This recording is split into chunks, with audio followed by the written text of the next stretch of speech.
Good morning. आप सभी को पुनः एक बार फिर से भाई जी क्लासेस में स्वागत है। आज हम लोग जानेंगे बीएसटी बुक में एक चैप्टर है जो 11th में है, वो है कंपनी। आज हम लोग कंपनी के बारे में जानेंगे और ये तो बहुत बड़ा टॉपिक है कंपनी, लेकिन पूरे डिटेल में उतना आज हम लोग नहीं जान पाएंगे। थोड़ा सा बेसिक बात उसको जानते हैं। आखिर कंपनी क्या है, कंपनी क्या होती है, इसकी अधिनियम कब पारित हुआ, अधिनियम कब बना, ये सारा जानकारी अभी हम लोग जानेंगे। तो सबसे पहले जानते हैं कंपनी क्या है। तो सबको ध्यान देना है, कंपनी एक ऐसा समूह है जिसका समामेलन कंपनी अधिनियम के अंतर्गत होता है।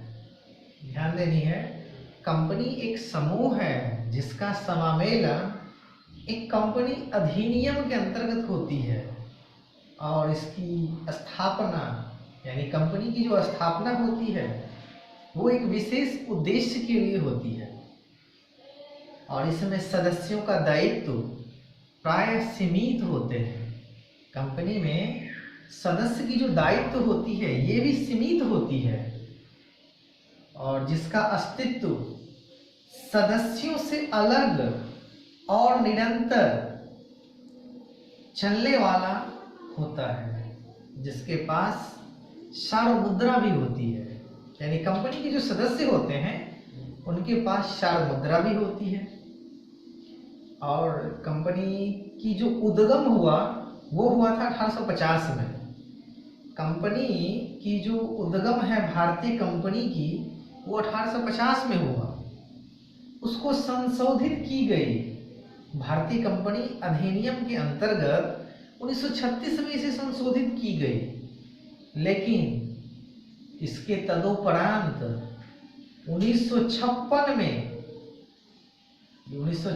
1 अप्रैल 1956 में कंपनी अधिनियम लागू हुआ और 1 अप्रैल 1956 में जब कंपनी अधिनियम लागू हो गई उसके बाद ये लगातार उसी अधिनियम के हिसाब से चलती रही। लेकिन वर्तमान में जो भी कंपनी अधिनियम है, जो कंपनी अधिनियम कार्यरत है वो है 2013। तो आज हम लोग कंपनी के अधिनियम के बारे में जाने हैं। आगे की क्लास में कंपनी कितने प्रकार की होती है, कितने भागों में बांटी गई है, किस कंपनी की दायित्व कितनी है, इसकी अंश पूंजी में क्या है, इसमें सदस्यों की संख्या क्या होती है, अधिकतम न्यूनतम, ये सारा जानकारी हम लोग आगे की क्लास में लेंगे।